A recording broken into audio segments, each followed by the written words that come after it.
सभी को नमस्कार। आप सबके क्या हालचाल। फिजिक्स का पेपर हुआ कल। फिजिक्स के पेपर में आप सभी को पता है कि फिजिक्स के पेपर ने सबकी लंका डुबा दी। तो भाई अब केमिस्ट्री में ना हो ऐसा, इसलिए केमिस्ट्री में आपको क्या करना है, कोई भी रिएक्शन स्किप नहीं करनी है। जितनी भी रिएक्शंस कराऊंगा मैं वो सारी की सारी रिएक्शंस आपको करनी है। फिजिक्स में तो यहां तक सुनने को मिला कि जो डेरिवेशन कभी पूछा भी नहीं जाता था वो भी डेरिवेशन पूछा गया एग्जाम में। कई लोग तो खड़े होकर कहने लगे हमारा सेट चेंज कर दो, या हमारा सेट सबसे टफ आया है। कोई कह रहा है सेट 1 हार्ड है, सेट 2 हार्ड है, सेट 3 हार्ड है। अब आप इससे आइडिया लगा सकते हो कि सीबीएसई क्या कर रहा है, अपना लेवल धीरे धीरे क्या कर रहा है, बढ़ा रहा है। उसी तरीके से केमिस्ट्री में ऐसी चीज देखने को ना मिले, इसलिए आपको केमिस्ट्री अच्छे से पढ़नी है। तो हम जो चैप्टर केमिस्ट्री का स्टार्ट करेंगे वो कौन सा होगा, आपका अमाइंस। कोई भी रिएक्शन स्किप नहीं करनी है। ये हमें फिजिक्स के पेपर से आइडिया लग गया है, ठीक है। 5 से लेकर 8 मार्क्स का ये चैप्टर है। केमिस्ट्री में रैपिड रिवीजन करेंगे। ऑर्गेनिक केमिस्ट्री का जो चैप्टर उठाया हमने अमाइंस। अमाइंस क्यों उठाया हमने, क्योंकि अमाइंस में क्या है, अमाइंस इजी चैप्टर में आता है, आराम से कवर हो जाता है। क्या क्या चीज करेंगे तो देखो सारी रिएक्शन जल्दी जल्दी करेंगे, लेकिन जो इंपॉर्टेंट पार्ट है, कहां से बेसिकली रिएक्शन आने, कौन सी रिएक्शन आने के चांस रहते हैं, नेम रिएक्शन कौन कौन सी है, वो सारी हम डिस्कस करेंगे। तो सबसे पहले आप समझिए अमाइंस क्या होता है। भाई अमाइंस जो फंक्शनल ग्रुप है वो है NH2, ठीक है। NH भी हो सकता है या फिर N भी हो सकता है। ये तीनों फंक्शनल ग्रुप किसके, अमाइंस के। अगर आप बात करें पहला वाला फंक्शनल ग्रुप तो 1 डिग्री अमाइन है। कैसा अमाइन है, 1 डिग्री। दूसरे वाला फंक्शनल बात करें तो कैसा है, 2 डिग्री अमाइन है। तीसरे वाला फंक्शनल ग्रुप कैसा है, 3 डिग्री अमाइन। तो 1 डिग्री अमाइन, 2 डिग्री अमाइन और 3 डिग्री अमाइन ही हो गए। प्राइमरी अमाइन बोल सकते हैं, सेकेंडरी अमाइन और टर्शियरी अमाइन बोलते हैं। तो ऐसा अमाइन जिसपे 2 हाइड्रोजन हो, कैसा अमाइन हो गया, प्राइमरी अमाइन। एक सिंगल हाइड्रोजन है तो कैसा अमाइन बोल दिया, सेकेंडरी अमाइन। एक भी हाइड्रोजन नहीं है, टर्शियरी अमाइन। ये याद करने का तरीका आप ऐसे याद कर सकते हैं। या फिर ऐसे देखो, इसका एक ही बॉन्ड बच रहा है, प्राइमरी अमाइन इसके 2 है, सेकेंडरी इसके 3 बॉन्ड बच रहे थे, यानी टर्शियरी अमाइन। यानी कि इस पे 2 कार्बन जुड़ सकते हैं, इस पे एक ही कार्बन जुड़ सकता है तो प्राइमरी। 2 कार्बन जुड़ सकते हैं सेकेंडरी, 3 कार्बन जुड़ सकते हैं टर्शियरी।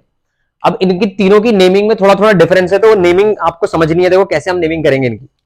अगर मैं इसमें सबसे पहला वाला पिक कर लूं तो प्राइमरी अमाइन से आपको एक नाम बता के समझाते हैं हम, CH3NH2। अच्छा, नाम अमाइन है तो लास्ट में क्या लगता है, अमाइन लगेगा। CH3NH2 का नाम लिखना है तो क्या, आईयूपीएसी नोमेनक्लेचर डिस्कस कर रहे हैं, पहले क्या डिस्कस कर रहे हैं, आईयूपीएसी नोमेनक्लेचर।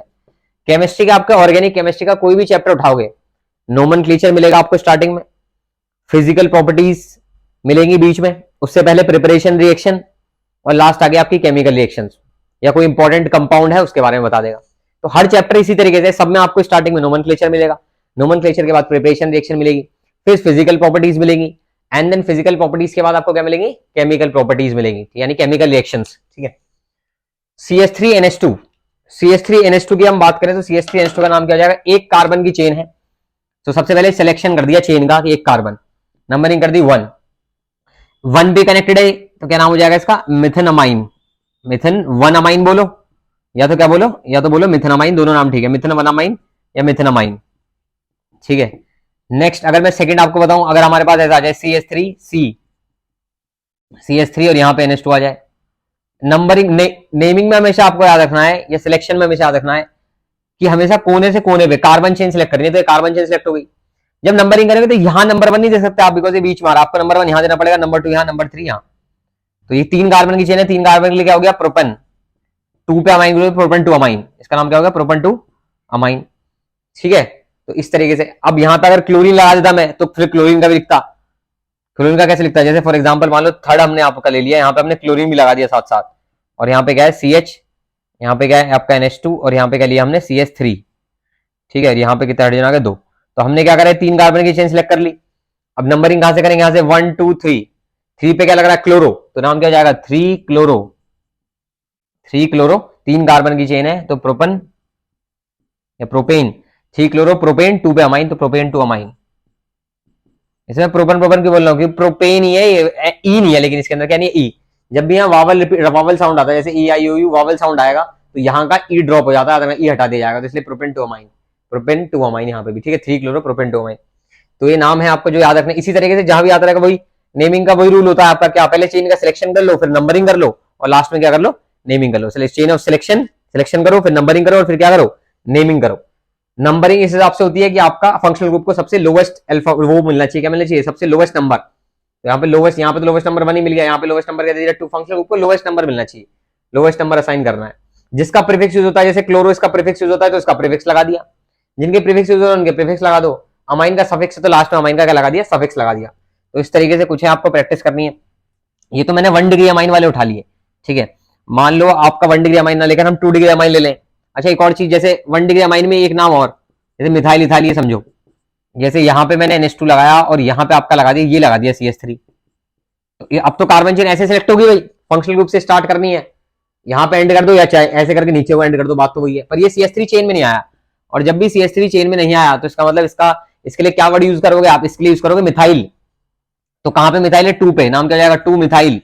3 कार्बन की चेन है तो क्या हो जाएगा, propane, propane 1 amine, 3 methyl propane 1 amine नाम हो गया इसका, ठीक है। तो इस तरीके से आपको 3 methyl 2 methyl, 2 methyl propane 1 amine नाम हो गया, 2 पे मिथाइल है। तो इस तरीके से आपको नेमिंग करनी है, जिसका प्रीफिक्स उसका प्रीफिक्स, मिथाइल इथाइल ग्रुप लगा तो इथाइल ग्रुप, तो उस तरीके से, ठीक है। अच्छा इसी में एक चीज और देखो कि मान लो यहाँ पे C2H5 होता तो फिर यहाँ ना सिलेक्शन होकर यहाँ होता है 3-4 कार्बन, क्योंकि यहाँ पे जो C2H5 है इसमें 2 कार्बन है, तो आप ऐसे नीचे को जा सकते हो, लॉन्गेस्ट चेन सुन सकते हो, नीचे को चले गए। अब ये 2 पे मिथाइल रह गया, 2 मिथाइल, ठीक है। और कितने कार्बन की चेन है, 4 कार्बन की चेन, तो क्या हो जाएगा ब्यूटेन 1 अमाइन, या ब्यूटेन अमाइन लिख दो खाली, ब्यूटेन 1 आप ड्रॉप भी कर सकते हो, ठीक है, ब्यूटेन अमाइन या फिर ब्यूटेन 1 अमाइन लिख दो। अब मान लो यहाँ पे भी C2H5 होता, अब तो आप चाहे नीचे जाओ चाहे आगे जाओ, बात तो सेम है। अब लेकिन 2 पे इथाइल ग्रुप है, 2 पे कौन सा ग्रुप है, इथाइल, तो मिथाइल की जगह क्या हो जाएगा 2 इथाइल ब्यूटेन अमाइन, ठीक है। तो इस तरीके से ये सारे नेम आप एक बार प्रैक्टिस करना, एनसीईआरटी में एक चार्ट दिया हुआ है, वो चार्ट जरूर पढ़ के जाना, उसमें सारे आईपीएसी नेम आपके दिए होते हैं, ठीक है। नेक्स्ट अगर हम आ जाए 2 डिग्री अमाइन पे, तो 2 डिग्री अमाइन देखो इसका कैसे करेंगे, जैसे N पे H है, इसने बोला NH, और 2 बेसिकली यहाँ पे बॉन्ड निकल रहे हैं, NH यहाँ पे हो गया, मान लो एक कार्बन यहाँ पर है और एक ही कार्बन आपका कहां पर है, यहाँ पर। तो आपने सिलेक्शन करा चेन का, नाइट्रोजन की इधर या इधर वाली सिलेक्ट होगी भाई, ऐसे सीधा तो जाओगे, नाइट्रोजन को तो लोगे नहीं चेन में, क्योंकि कार्बन चेन सिलेक्ट करते हैं हम। तो ये जो लगा हुआ है इसके लिए आपको क्या, इसके लिए देखो प्रीफिक्स यूज होगा N मिथाइल, N मिथाइल, और एक कार्बन की चेन है तो क्या हो जाएगा मिथेनामाइन, N मिथाइल मिथेनामाइन नाम हो गया, मीथेन 1 अमाइन हो गया, ठीक है। वही अगर हम बात करें CH3 CH2 N, और यहाँ पे हम H लगा दें, यहाँ पे हम ले ले CH3। अब क्या करोगे, आपने 2 कार्बन की चेन सिलेक्ट कर ली, इसके लिए क्या वर्ड यूज करोगे, इसके लिए वर्ड यूज करोगे N मिथाइल, वही जो मैंने बताया, और 2 कार्बन की चेन इधर सिलेक्ट हुई है तो क्या जाएगा इथेनामाइन। तो 2 डिग्री वालों में ऐसे लगाते हैं N मिथाइल N इथाइल। अब जैसे फॉर एग्जांपल एक और नाम देखो, मान लो यहां भी 2 कार्बन की चेन होती और यहां भी 2 कार्बन की चेन है, ठीक है, और यहां हाइड्रोजन। अब आप 2 कार्बन की चेन आपने सिलेक्ट कर ली, उसके लिए क्या वर्ड यूज होगा N ethyl, N ethyl ethanamine. अब यहां 2 कार्बन के तो इथेनामाइन, ठीक है, इस तरीके से इसका नाम हो जाएगा। यही नेम प्रैक्टिस कर लेना आप, वहां पर आराम से क्वेश्चन कर लोगे, ठीक है। ये 2 डिग्री हो गया। अब इसमें तो क्या लग रहा है N लग के, मतलब प्रीफिक्स यूज हुआ N, फिर एल्काइल ग्रुप यानी N alkyl, N alkyl alkanamine, N alkyl N ethyl methyl propyl, इस तरीके से हो रहा है। लेकिन अगर 3 डिग्री वाला पकड़ लिया हम, जैसे 3 डिग्री में यहाँ पे CH3 हो गया, यहाँ भी हमने CH3 ले लिया और नीचे भी हमने CH3 ले लिया। अब एक कार्बन की चेन आपने सिलेक्ट कर लिया, आप सीधा तो जा नहीं सकते क्योंकि नाइट्रोजन आ रहा बीच में। अब ये 2 रह गए, इनके लिए क्या होगा, देखो N, N dimethyl, NN dimethyl, ठीक है, NN डाइमिथाइल, कितने कार्बन की चेन है, एक कार्बन की चेन, क्या हो जाएगा मिथेनामाइन, NN डाइमिथाइल मिथेनामाइन। ऐसे यहाँ पे नाइट्रोजन है, मान लो यहाँ पे CH2 CH3 हुआ, और यहाँ पे CH3 और यहाँ पे CH3। अब 2 कार्बन की चेन आप सिलेक्ट कर लोगे तो क्या नाम हो जाएगा, 2 मिथाइल ग्रुप है, तो यहाँ पे भी स्टार्टिंग में आएगा NN डाइमिथाइल, 2 कार्बन की चेन में क्या हो जाएगा इथेनामाइन, ठीक है। तो ये आपके हो गए 3 डिग्री वाले। इस तरीके से ये स्टार्टिंग का पार्ट था आईयूपीएसी नोमेनक्लेचर। नेक्स्ट जो अब आपका पार्ट आया वो क्या आएगा, वो आएगा प्रिपरेशन रिएक्शन। कौन सी रिएक्शन, प्रिपरेशंस। तो प्रिपरेशन रिएक्शन देखो भाई, प्रिपरेशन कैसे करनी है, किसकी, अमाइंस की, किसकी, अमाइन की। सारी रिएक्शन प्रैक्टिस करनी है, कोई नहीं छोड़नी फिजिक्स से फंसे हमें, ठीक है, कुछ भी नहीं छोड़ना। चलिए नेक्स्ट आगे आपका क्या, प्रिपरेशन रिएक्शन, क्योंकि छोटी से छोटी चीज भी पूछी जाएगी पेपर में तो आपको आनी चाहिए वो, खाली इंपॉर्टेंट पे डिपेंड मत रहना। इंपॉर्टेंट तो है ही, इंपॉर्टेंट तो बताऊं आपको कौन कौन से। अब देखिए प्रिपरेशन रिएक्शन में सबसे पहली प्रिपरेशन आगे, वो आगे reduction of nitro compounds, nitro compounds का रिडक्शन करेंगे। अब जैसे ये है आपका NO2, यानी यहाँ क्या होगा, रिडक्शन होगा, ठीक है, नाइट्रो कंपाउंड हमने ले लिया क्या आपका नाइट्रोबेंजीन, इसका नाम क्या, नाइट्रो ग्रुप है और बेंजीन है, तो नाइट्रोबेंजीन है। इसका हमने क्या करा, हाइड्रोजन के साथ और पैलेडियम ले लिया, प्लेटिनम या निकल ले लो, तो इसका रिडक्शन हो जाता है, NO2 की जगह कौन सा ग्रुप आ जाता है, ऑक्सीजन हट के NH2 अमाइन बन गया। इसका नाम क्या आपका, बेंजीन अमाइन, क्या नाम है, बेंजीन अमाइन। आईयूपीएसी ने याद रखना, जब बेंजीन होगा तो क्या बोलेंगे उसे, बेंजीन अमाइन बोल देंगे, क्या बोल देंगे, बेंजीन अमाइन, ठीक है। और ये क्या हो गया, इसका नाम क्या आपका, नाइट्रोबेंजीन, नाइट्रोबेंजीन, ठीक है। नाइट्रोबेंजीन से आपने क्या बना दिया, बेंजीन अमाइन। अब इसको बनाने का एक तरीका और है भाई, इसी नाइट्रोबेंजीन की रिएक्शन अगर आप SnHCl के साथ करा दें या FeHCl के साथ करा दें SnHCl या FeHCl के साथ करा दे तो यहाँ मेटल प्लस एसिड के साथ भी रिडक्शन हो गए, सेम वही बन जाता है NH2। तो आप याद है नाइट्रोबेंजीन से एनिलीन बनाने के दो तरीके हैं, नाइट्रोबेंजीन से एनिलीन बनाने के कितने तरीके, दो, या तो हाइड्रोजन पैलेडियम के साथ इसका रिडक्शन कराओ, या तो मेटल एसिड या आयरन और एसिड ले लो तब रिडक्शन करा दो। मेटल एसिड के साथ क्योंकि हाइड्रोजन गैस रिलीज होती है, वो हाइड्रोजन गैस इसको क्या कर देती है, रिड्यूस कर देती है, रिडक्शन कर देती है, अमाइन में कन्वर्ट कर देती है। ठीक है, अब यहाँ पे जो चीज याद रखने वाली है, देखो रीजन, गिव रीजन का क्वेश्चन बनता है यहाँ पे। रीजन का क्वेश्चन ये बनता है कि जो Fe और HCl की रिएक्शन है ये ज्यादा प्रीफर की जाती है, ज्यादा प्रिफरेबल है ना, मोस्ट प्रिफर्ड। भाई नाइट्रोबेंजीन से अगर बनाना है आपका क्या एनिलीन, तो इसको ज्यादा प्रीफर करते हैं हम। अब वो पूछेगा Fe और HCl को ज्यादा प्रीफर क्यों करते हैं, याद रखना। देखो Fe और HCl को इसलिए ज्यादा प्रीफर करते हैं क्योंकि Fe और HCl जब रिएक्ट करते हैं, रिएक्ट करके मेटल क्लोराइड जो आयरन क्लोराइड बना, क्या बना, आयरन क्लोराइड, वो क्या होता है, वो आयरन क्लोराइड बाद में हाइड्रोलाइज होके ब्रेक करके दोबारा से पानी की प्रेजेंस में ब्रेक करा, हाइड्रोलाइज हुआ, वो हाइड्रोलिसिस, हाइड्रो यानी वाटर, लिसिस मतलब टूटेगा। तो जो Fe और Cl मिलके आयरन क्लोराइड बना, हाइड्रोजन गैस रिलीज हुई, आयरन क्लोराइड बना, वो वापस से हाइड्रोलाइज हो जाता है, और हाइड्रोलाइज होकर आपको क्या दे देगा, आयरन हाइड्रोक्साइड बना देगा, और साथ साथ आपका क्या बना देगा, साथ साथ आपका HCl वापस से बना देगा दोबारा। अब क्योंकि वो दोबारा से HCl बना दे रहा है, दोबारा से क्या बना दे रहा है, HCl, इसलिए रिएक्शन मोस्ट फेवर्ड है, यानी कि जो HCl आपने रिएक्शन में यूज करा वो दोबारा बनता जाएगा, दोबारा बन जाएगा। तो ये याद रखना, नाइट्रो कंपाउंड रिडक्शन, ये वाली रिएक्शन ज्यादा प्रेफरेबल है। क्यों ज्यादा प्रेफरेबल है, इसलिए ज्यादा प्रेफरेबल है बिकॉज इससे बनने वाला जो प्रोडक्ट है आयरन क्लोराइड, उसका हाइड्रोलिसिस होके वापस से आपको HCl मिल जाता है। तो जो चीज रिएक्शन में यूज करी अगर वो वापस से आपको रिएक्शन में मिल रही है, तो ये रिएक्शन के लिए बहुत एक प्रेफरेबल चीज होती है, अच्छी चीज होती है। ऐसी रिएक्शन कराना ज्यादा प्रेफर किया जाता है। ठीक है, नेक्स्ट रिएक्शन सेकंड में आ गया आपके किस पे, अमोनोलिसिस पे। अमोनोलिसिस, अगर आप अमोनोलिसिस की रिएक्शन देखो तो अमोनोलिसिस में क्या हो रहा है, अमोनोलिसिस में हो रहा है अमोनिया की मदद से हम RX बॉन्ड को ब्रेक करें, किसको, RX बॉन्ड को। तो जब भी अमोनिया की मदद से RX बॉन्ड को ब्रेक किया जा रहा है, इसको प्रोसेस को, अब देखो यहाँ पे क्या होता है, RX बॉन्ड कैसे ब्रेक है, इसके पास नाइट्रोजन है, जैसे ही बॉन्ड टूटेगा इस पे नेगेटिव, इस पे पॉजिटिव, नाइट्रोजन R को इलेक्ट्रॉन दे देगा, यानी बना लेगा RNH3 पॉजिटिव, और X नेगेटिव चाहिए वो X नेगेटिव जुड़ जाएगा, RNH3 पॉजिटिव X नेगेटिव, ये बन गया आपका, ये सॉल्ट एक प्रकार का आपका सॉल्ट, अमोनियम सॉल्ट है, सब्स्टिट्यूटेड अमोनियम सॉल्ट, ये तैयार हो गया आपका। फिर ये बाद में क्या करता है, ये बाद में HX रिलीज कर सकता है, रिलीज करता है HX रिलीज कर देगा तो क्या बन जाएगा, 1 डिग्री अमाइन बन जाएगा। इस 1 डिग्री अमाइन में अगर आपने फिर RX की रिएक्शन करा दी, मान लो RX आपने एक्सेस में ले रखा है, किसमें रखा है, एक्सेस में, तो ये भी पूछ सकता है अगर RX, भाई अमोनोलिसिस तो क्या है, देखो अमोनोलिसिस क्या, अमोनिया की प्रेजेंस में RX बॉन्ड का टूटना, अमोनिया की प्रेजेंस में RX बॉन्ड का ब्रेक करना कहलाता है अमोनोलिसिस। इसमें से अगर HX निकल जाए वापस RH2 बन गया, 1 डिग्री अमाइन बन गया। अब इसमें RX की रिएक्शन करा दूं अगर मैं, तो HX बाहर हो जाएगा, क्या बन जाएगा, RNHR बन जाएगा।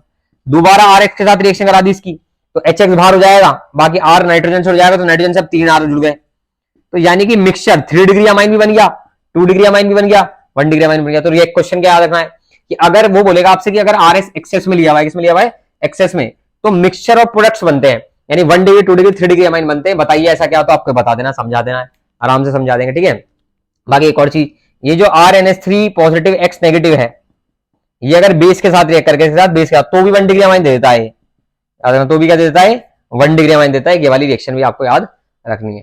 ठीक है, बाकी NaX बाहर और वाटर मॉलिक्यूल बाहर होगा, वो याद रखने की जरूरत नहीं, NaX बाहर और वाटर मॉलिक्यूल भी बाहर होगा। यहाँ पे क्या बाहर हो जाएगा, NaX, और क्या बाहर हो जाएगा, वाटर मॉलिक्यूल। तो अमोनोलिसिस, यहाँ पे अमोनोलिसिस का क्वेश्चन बन सकता है, ये वाला क्वेश्चन बन सकता है कि मिक्सचर ऑफ प्रोडक्ट कैसे बने। तो आप बोलेंगे अगर RX एक्सेस में लिया तो मिक्सचर ऑफ प्रोडक्ट बने। आप RX एक्सेस में लो ही मत, अगर आप RX एक्सेस में नहीं लोगे तो 1 डिग्री अमाइन बनेगा, केवल क्या बनेगा, केवल 1 डिग्री। RX एक्सेस में लिए तो रिएक्शन फॉरवर्ड हो जाएगी, 1 डिग्री बनेगा, 2 भी बनेगा, 3 भी बनेगा, रिएक्शन मिक्सचर में तीनों चीजें मिलेंगी आपकी। तो देखो गिव रीजन का, अमोनोलिसिस में भी एक रीजन क्वेश्चन आ गया। ठीक है, आपसे बोल देगा कि मिक्सचर ऑफ प्रोडक्ट क्यों बने, केवल 1 डिग्री अमाइन बनाना, तो कैसे बनाएगा, मिक्सचर ऑफ प्रोडक्ट क्यों बने, क्योंकि आपका रिएक्शन RX आपने एक्सेस में लिया तो बने, और वहीं अगर आपका RS एक्सेस में नहीं लोगे तो 1 डिग्री अमाइन बनेगा, बस सिंपल है। तो छोटी छोटी चीजें याद रखनी है, पेपर पूछी जा सकती है। अब आ जाए तीसरा, देखो तीसरा हमने पकड़ रखा है आपका RCN, और एक चौथा हम रिएक्शन भी देख लेंगे यहाँ पे, वो है उसमें है RCONH2। RCONH2 तो क्या होता है, अमाइड होता है, क्या होता है, अमाइड, ये अमाइड है। RCN क्या होता है, नाइट्राइल या साइनाइड बोलते हैं, क्या बोलते हैं, नाइट्राइल या फिर क्या बोलते हैं, साइनाइड। ठीक है, नाइट्राइल या साइनाइड। अब इन दोनों का ही रिडक्शन कराएंगे, इसको रिड्यूस कराने के लिए हम यूज करते हैं लिथियम एल्यूमिनियम हाइड्राइड, क्या बन जाता है, RCH2NH2। इसका रिडक्शन कराएंगे, इसमें भी क्या बनता है, RCH2, दोनों में अमाइन अमाइन बन गया, दोनों में क्या बन गया, अमाइन। पहले ऊपर वाले में अमाइन बना है और नीचे वाले में भी क्या बना है आपका, अमाइन बना है। तो ये बात आपको याद रखनी है। ठीक है, कि RCN से RCH2NH2 और RCONH2 से भी RCH2NH2 क्या हो गया, ये भी रिडक्शन रिएक्शन है, ये भी कौन सी रिएक्शन, रिडक्शन। क्योंकि यहाँ आप देखो यहाँ हुआ क्या है, इस कार्बन पे हाइड्रोजन जुड़ गए, इस नाइट्रोजन बॉन्ड टूट गए, कार्बन पे हाइड्रोजन आ गया, नाइट्रोजन पे हाइड्रोजन आ गया, कैटलिस्ट कौन सा यूज करना है, वो हाइड्रोजन पैलेडियम। ठीक है, साथ साथ यहाँ इथेनॉल C2H5OH भी डाल देते हैं। ठीक है, तो जब आप इसके साथ रिएक्शन कराओगे तो RCN का रिएक्शन होगा। इस रिएक्शन की खास बात क्या है, देखो ये कार्बन फंक्शनल ग्रुप का है, लेकिन ये कार्बन तो आपका चेन में है, ये वाला कार्बन, इसलिए हम बोलते हैं एसेंट ऑफ कार्बन हो गया। एसेंट ऑफ कार्बन तो हुआ क्या, जितने कार्बन इसमें उतने कार्बन इसमें है, तो एसेंट हुआ तो नहीं, लेकिन हम बोलते हैं क्योंकि फंक्शनल ग्रुप का कार्बन है, इसलिए कार्बन चेन एक्सटेंड हो गई। यहां पर भी कार्बन चेन क्या हो गई, एक्सटेंड हो गई, क्योंकि ये कार्बन फंक्शनल ग्रुप का नहीं है और यहाँ फंक्शनल ग्रुप का है, तो हम बोलते हैं कार्बन चेन क्या होगी, आपका एक्सटेंड हो गई। अच्छा, RCONH2 अब याद रखना, RCONH2 से क्या बना है, CH2NH2 बना है। ठीक है, तो अभी हम अब दो नेम रिएक्शन आएगी, एक तो गैब्रियल थैलेमाइड सिंथेसिस और एक आएगा होफमैन ब्रोमाइड डिग्रेडेशन। दोनों नेम रिएक्शन बहुत ही ज्यादा इंपॉर्टेंट है, याद रखना बहुत ही ज्यादा। तो सबसे पहले हम पढ़ने वाले गैब्रियल थैलेमाइड सिंथेसिस। ठीक है, गैब्रियल इंपॉर्टेंट रिएक्शन है, याद रखना, गैब्रियल थैलेमाइड और आपका होफमैन ब्रोमाइड करके जाना, पेपर में पूछा सकती है, Gabriel phthalimide, Gabriel phthalimide synthesis. तो अगर हम गैब्रियल थैलेमाइड सिंथेसिस रिएक्शन देखें तो इसमें पहले जो यूज क्या हो रहा है भाई, जो चीज हम यूज करेंगे वो क्या होगा, वो आपका थैलामाइड होगा। थैलामाइड बना दो ऐसे, CONH और CO, ये आपका थैलामाइड होता है, थैलामाइड। ठीक है, हमने ले लिया थैलामाइड। अब थैलामाइड की हम रिएक्शन कराएंगे, थैलामाइड की रिएक्शन हमने करा दी KOH के साथ। जैसे हमने थैलामाइड की रिएक्शन KOH के साथ करा दी, यहां से H, यहां से OH मॉलिक्यूल बाहर, वाटर मॉलिक्यूल बाहर हो गया, वाटर मॉलिक्यूल बाहर हो गया, और आपका जो कंपाउंड बन गया वो बन गया CO, और यहां पे भी CO, N के साथ क्या आ गया, N के साथ K आ गया। फिर इसकी रिएक्शन आपने किसके साथ करी, यदि RX के साथ करा दो इसकी रिएक्शन। RX क्या है आपका, हेलोएल्केन, हेलोएल्केन कहते हैं, अल्काइल हैलाइड या हेलोएल्केन बोलो। इसके साथ जब आप इसकी रिएक्शन करा दोगे तो क्या बाहर हो जाएगा, यहां से X और यहां से KX बाहर हो जाएगा। KX बाहर होने पर आपका देखो कंपाउंड क्या बन गया, C double bond O, C double bond O, और आपका यहां पे बीच में क्या आ गया, N के साथ क्या आ गया, N के साथ आ गया आपका R, क्योंकि KX बाहर हो गया, क्या बाहर हो गया, KX बाहर हो गया। ठीक है, फिर इसकी रिएक्शन करा दो आप किसके साथ, NaOH के साथ। तो जब आप इसकी NaOH के साथ, और वो भी दो मॉलिक्यूल NaOH के साथ, तो क्या होता है देखो, Rn और यहां से दो हाइड्रोजन, RnH2 बाहर हो जाएगा, यानी 1 डिग्री अमाइन बन गया आपका, क्या बन गया, 1 डिग्री अमाइन तैयार, RnH2 बन गया। ठीक है, RnH2, और साथ साथ जो कंपाउंड बना है वो देखो कंपाउंड में क्या बना है, जो कंपाउंड बनेगा वो बनेगा C डबल बॉन्ड O, तो है ON, यहां से भाई H तो निकल गया, ON बचा, इस कार्बन से भी एक ON है, दो ON है ना, एक ON इस कार्बन से जुड़ा है और एक ON कहां जुड़ा है, नीचे वाले कार्बन से जुड़ा है। ये आपको नेम रिएक्शन में याद रखना, गैब्रियल थैलेमाइड सिंथेसिस। ये पहले हमने कराई KOH के साथ रिएक्शन, तो वाटर मॉलिक्यूल बाहर निकला, K जुड़ गया। फिर कराई RX के साथ, तो KX बाहर निकल गया, R जुड़ गया। फिर हमने NaOH के साथ करा दी, तो ये बॉन्ड ही टूट गया, ये बॉन्ड ही टूट गया। R और N दो हाइड्रोजन को लेकर चले गए, किसको लेकर चले गए, दो हाइड्रोजन को लेकर चले गए। ठीक है, दो हाइड्रोजन को लेकर चले गए, और क्या बाहर हो गया, RnH2 1 डिग्री अमाइन बन गया, क्या बन गया, 1 डिग्री अमाइन। ठीक है, तो प्राइमरी अमाइन बनाने के लिए रिएक्शन यूज की जाती है। अब इस रिएक्शन में खास बात, जो इंपॉर्टेंट क्वेश्चन गिव रीजन में क्वेश्चन आ सकता है, वो आपसे बोलेगा कि बताइए गैब्रियल थैलेमाइड से हम एरोमेटिक अमाइन नहीं बना सकते, एलिफेटिक अमाइन तो बना सकते हैं। अब एलिफेटिक अमाइन कौन से, एलिफेटिक अमाइन नॉर्मल अमाइन होते हैं, जैसे जितने भी अमाइन बना रहे हो ना आप, स्ट्रेट चेन वाले या रिंग वाले, बेंजीन रिंग नहीं होनी चाहिए। अगर बेंजीन रिंग या बेंजीन से रिलेटेड चीजें हैं तो हम बोलेंगे कि वो एरोमेटिक है। क्या है, बाकी एरोमेटिक का स्पेशल रूल होता है, हगल रूल, खैर वो याद नहीं रखना आपको, बस आप याद रखो कि इससे एलिफेटिक अमाइन तो बन जाती है। एलिफेटिक आर आ रहा है, अगर बेंजीन आ रहा होता तो यहाँ बेंजीन नहीं हो सकता, आर की जगह क्यों नहीं हो सकता, आर की जगह बेंजीन लाने के लिए यहाँ आर की जगह बेंजीन होना चाहिए।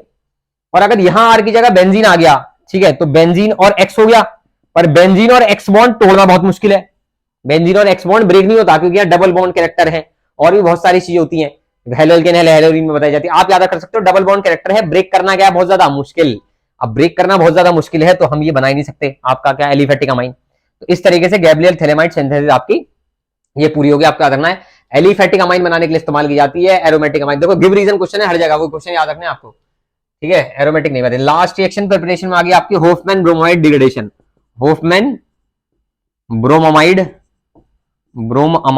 डिग्रेडेशन रिएक्शन, ठीक है, Hofmann bromide degradation. Hofmann bromide degradation reaction देखो क्या है, होफमैन ब्रोमाइड डिग्रेडेशन रिएक्शन क्या है, होफमैन ब्रोमाइड डिग्रेडेशन में आपका देखिए आप यूज कर रहे हैं अमाइड, अमाइड तो अभी यूज कर रिडक्शन कराया था, RCH2NH2 बनाता है, lithium aluminium hydride strongest reducing agent की प्रेजेंस में करवाया था। यहां पे क्या कराएंगे, होफमैन ब्रोमाइड, ब्रोमाइड, अमाइड तो ले लिया, ब्रोमीन भी लेना है, और साथ के साथ क्या लेना है, NaOH भी लेना है, ठीक है भाई। तो यहां पर देखिए क्या रिएक्शन होती है, यहां पर आपको याद रखना है क्या बाहर होगा, दो Na, बेसिकली दो Na, चार Na यूज होंगे, दो Na तो क्या बाहर कर देंगे, Na2CO, और यहां से ऑक्सीजन निकलेगा, Na2CO3 बाहर होगा, क्या बाहर होगा, Na2CO3, यानी एक ऑक्सीजन यहां का और दो ऑक्सीजन यहां से उठा लिया, Na2CO3 बाहर हो गया। बाकी साथ साथ क्या बाहर हुआ, NaBr बाहर हुआ, क्या बाहर हुआ, NaBr, दो Na दो Br को लेकर चले गए, NaBr बाहर हो गया। R और NH2 कंबाइन करके RNH2 बन गया, ठीक है, R और साथ साथ वाटर मॉलिक्यूल भी यहाँ पर क्या होता है, बाहर, वाटर मॉलिक्यूल भी बाहर हो गया साथ के साथ। ठीक है, वाटर मॉलिक्यूल कितने बाहर होंगे भाई, 4 हाइड्रोजन है तो दो वाटर मॉलिक्यूल बाहर होंगे क्योंकि 4 हाइड्रोजन थे यहाँ पे। तो इस तरीके से बेसिकली रिएक्शन होती है। ब्रोमामाइड नाम ऐसे याद रखो, ब्रोमीन, ब्रोम है तो ब्रोमीन यूज हो रहा है, अमाइड यानी CONH2 होता है, अमाइड यूज हो रहा है, और साथ साथ एक बेस यूज होता है। तो डिग्रेडेशन यानी डिग्रेड करता है पूरा। Na2CO3 बाहर होगा, टूटेगा, NO2CO3 बाहर होगा, NaBr बाहर होगा, है ना, वाटर मॉलिक्यूल बाहर होगा, RNH2 1 डिग्री अमाइन बन जाएगा।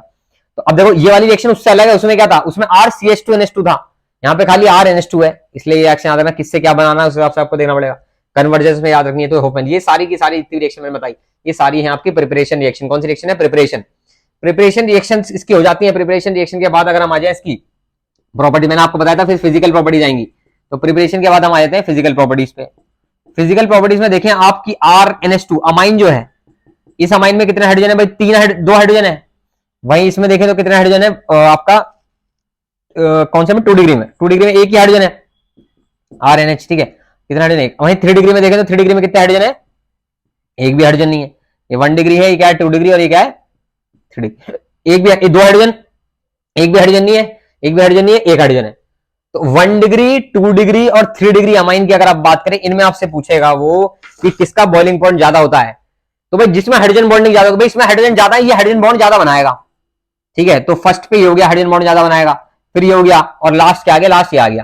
तो याद रखना कि भाई सबसे ज्यादा हाइड्रोजन बॉन्डिंग इसमें होगी, तो बॉइलिंग पॉइंट किसका ज्यादा, 1 डिग्री का, फिर किसका ज्यादा, 2 डिग्री का, फिर किसका ज्यादा है, क्योंकि इसमें इंटरमोलिकुलर हाइड्रोजन बॉन्डिंग है। कौन सी बॉन्डिंग है, इंटरमोलिकुलर हाइड्रोजन बॉन्डिंग, याद रखना, क्योंकि 1 डिग्री अमाइन में इंटरमोलिकुलर हाइड्रोजन बॉन्डिंग होती है। बॉइलिंग पॉइंट पूछेगा, बॉइलिंग पॉइंट का ऑर्डर बनाओ, प्राइमरी, सेकेंडरी और टर्शियरी अमाइन के, तो आप बोलेंगे क्योंकि इसमें इंटरमोलिकुलर हाइड्रोजन बॉन्डिंग ज्यादा है, सबसे ज्यादा बॉइलिंग पॉइंट, सेकंड नंबर पे इसका बॉइलिंग पॉइंट और थर्ड नंबर पे इसका बॉइलिंग पॉइंट। तो पहली चीज तो होगी बॉइलिंग पॉइंट, याद रखना आपको, बॉइलिंग पॉइंट याद कर लेंगे, बॉइलिंग पॉइंट का ऑर्डर आपका क्या है।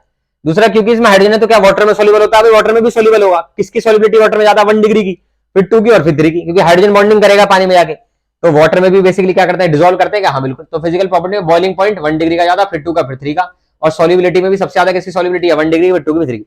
ऑर्डर पूछ सकता है आपसे, ऐसे वो बता देंगे हम। नेक्स्ट आपका पार्ट है बेसिसिटी। बेसिसिटी, बेसिसिटी होता है इलेक्ट्रॉन डोनेटिंग स्ट्रेंथ, जो इलेक्ट्रॉन डोनेट करेगा अच्छे से। देखो बेसिसिटी में आप जाते हैं, basicity is directly proportional two electron donating strength, electron donating power. ठीक है, और inversely proportional two electron withdrawing power. भाई जिसकी इलेक्ट्रॉन डोनेटिंग पावर ज्यादा है उसकी बेसिसिटी क्या आएगी, ज्यादा आएगी। जिसकी इलेक्ट्रॉन डोनेटिंग पावर ज्यादा है उसकी बेसिसिटी ज्यादा आएगी, जिसकी इलेक्ट्रॉन डोनेटिंग पावर कम है उसकी बेसिसिटी कम आएगी। और इलेक्ट्रॉन विड्रॉइंग से इनवर्स है, क्या है, इनवर्स इलेक्ट्रॉन विड्रॉइंग कैरेक्टर है जिसमें उसकी बेसिसिटी कम होगी। अब इसमें आपको याद है ना, क्योंकि अमाइन में आप अगर नाइट्रोजन पे देखें तो इलेक्ट्रॉन अवेलेबल है, तो इसलिए इलेक्ट्रॉन डोनेट करता है, क्योंकि इसकी इलेक्ट्रॉन डोनेटिंग पावर है, इसलिए इसकी बेसिक स्ट्रेंथ होती है अमाइन की। अमाइन की बेसिक स्ट्रेंथ क्यों है, क्योंकि इसकी क्या है, इसकी इलेक्ट्रॉन डोनेट करने की पावर है ना। अब इसमें आपसे पूछ लेगा कि बताइए भाई आपका 1 डिग्री 2 डिग्री, देखो सबसे पहले तो गैस फेज, यहाँ पे बहुत इंपॉर्टेंट है गैस फेज। गैस फेज में तो आप याद रखना, हम बात कर रहे हैं अभी एलिफेटिक अमाइन की, किसकी, एलिफेटिक की। तो किसकी बेसिकली ज्यादा होगी, कौन बेसिकली इलेक्ट्रॉन आसानी से डोनेट कर पाएगा भाई, या कौन आसानी से डोनेट नहीं कर पाएगा। देखो जिसमें ज्यादा आर ग्रुप है, ये आर ग्रुप जो होता है ना, आर ग्रुप क्या इफेक्ट क्या होता है, इलेक्ट्रॉन डोनेटिंग इफेक्ट है। तो जिसमें आर ग्रुप ज्यादा है वो इलेक्ट्रॉन डोनेटिंग इफेक्ट लगाएगा, बढ़िया। आर ग्रुप क्या लगाता है, इलेक्ट्रॉन। अब आर सबसे ज्यादा किसमें भाई, सबसे ज्यादा आर है 3 डिग्री में। अगर आप 3 डिग्री में देखें सबसे ज्यादा आर है, तो इलेक्ट्रॉन डोनेटिंग इफेक्ट लगाएंगे, इलेक्ट्रॉन डोनेटिंग पावर बेसिसिटी ज्यादा, तो सबसे ज्यादा इसकी हो गई, फिर किसकी हो गई, फिर ये गैस फेज में, पर किसमें, गैस फेज में बात रखना, फिर ये किसकी हो गई, 2 आ रहे हैं इसमें, अब इसमें एक ही आ रहे हैं, इसकी सबसे कम हो गई। तो ये हो गया बेसिक स्ट्रेंथ का ऑर्डर। अगर गैस फेज में पूछे तो सीधा दे दो 3 डिग्री की सबसे ज्यादा है, फिर 2 डिग्री की है, फिर 1 डिग्री की। रीजन पूछे क्योंकि आर ग्रुप ज्यादा है, इलेक्ट्रॉन डोनेटिंग इफेक्ट क्या लगेगा, स्ट्रॉन्ग लगेगा। जितना ज्यादा इलेक्ट्रॉन डोनेटिंग इफेक्ट लगेगा उतनी ज्यादा क्या होगी, इसकी बेसिक स्ट्रेंथ हो जाएगी। वही लेकिन एक्वस फेज में पूछ ले अगर सवाल, भाई एक्वस फेज यहां याद रखना, भाई यहां खेल है। एक्वस फेज में आपको याद रखना, बड़े भाई को बड़ा नंबर, यानी इथाइल, अगर इथाइल ग्रुप दिख जाए आर की जगह तो 3 2 1 करना, बड़े भाई को बड़ा नंबर। ठीक है, 2 3 1, 231 और 213, 231 और 213।